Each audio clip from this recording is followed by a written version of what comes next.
بسم الله الرحمن الرحيم. السلام عليكم ورحمة الله وبركاته.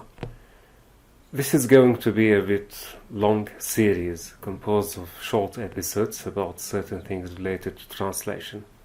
What I intend to do is to discuss certain ways of translating or trying to read the text in preparation for translation. And there are certain terms, of course, that I'm going to explain. Each episode is going to focus on a given area of thought in translation, studies, and practice. In today's episode, I want to talk about two important terms. The first one is called experiential memory, and the second one is called communal memory. Let me in brief explain what they mean. In the link that you will see in the description, you will see a video, and if you watch this video, it is a cartoon episode that I make usually with my children. When you watch it, I think you will not understand anything. The words, the expressions, the way of talk, all of this is made in a way that only my family can understand. Let us say that whatever you understand and you feel that other people will not understand, let's call it experiential memory. In other words, personal memory.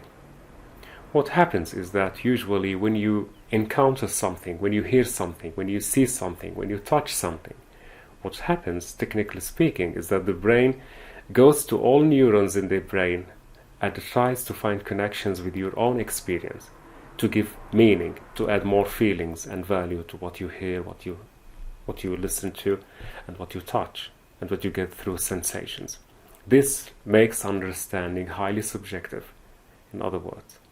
There are at moments, other times, that you agree with all people about a given experience. And I will just give you an example. When you talk about hard working, a person who works very hard in his job, a Muslim belongs to the Muslim community. And I think that all Muslims would, in one way or another, remember the hadith which says, إِنَّ اللَّهَ يُحِبُّ إِذَا عَمِلَ أَحَدُكُمْ عَمَلًا أَن يُتْقِنَهُ. Now we share this thought, we share this hadith because we belong to the same community. Christians, on the other hand, who belong to the Christian community would remember possibly something else. It is in the Proverbs, do you see a man who excels in his work? He will stand before kings. He will not stand before unknown men. This difference in remembering an experience here is attributed to the fact that each one of the people involved in the examples that I have talked about belongs to a different community.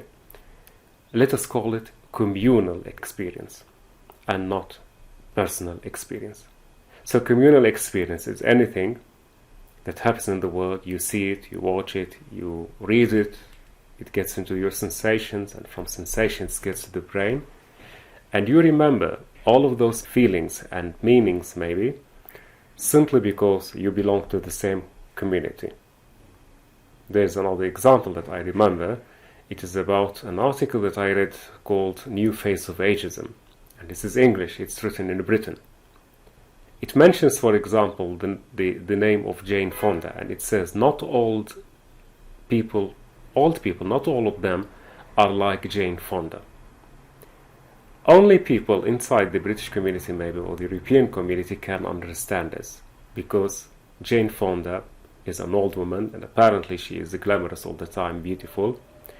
And the writer is saying that we should not expect old people to be keen on their health and their beauty to be like Jane Fonda. Jane Fonda is just the exception, while the ordinary people, the old people, have to be respected regardless of the fact that they are not beautiful or they are aging, for example. This is the writer's point of view, of course.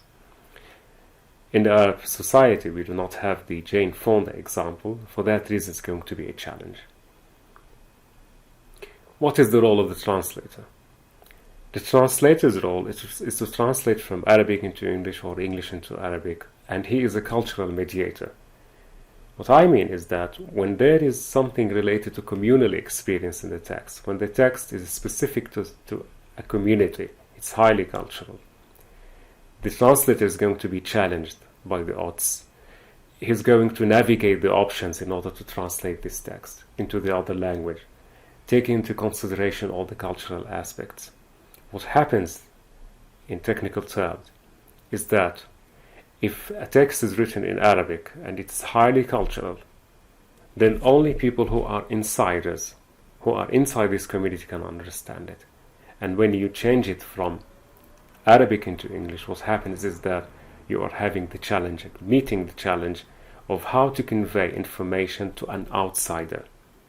So this is the relationship between insider and outsider. This is a problem. To sum up, this episode is about two important terms. The first one is experiential memory and the second one is communal memory. And then we talk about the elements of the insider and outsider issues. In the next episode, I'm going to present more examples and I'm going to talk more about this theory. Thank you very much for listening. Have a good day.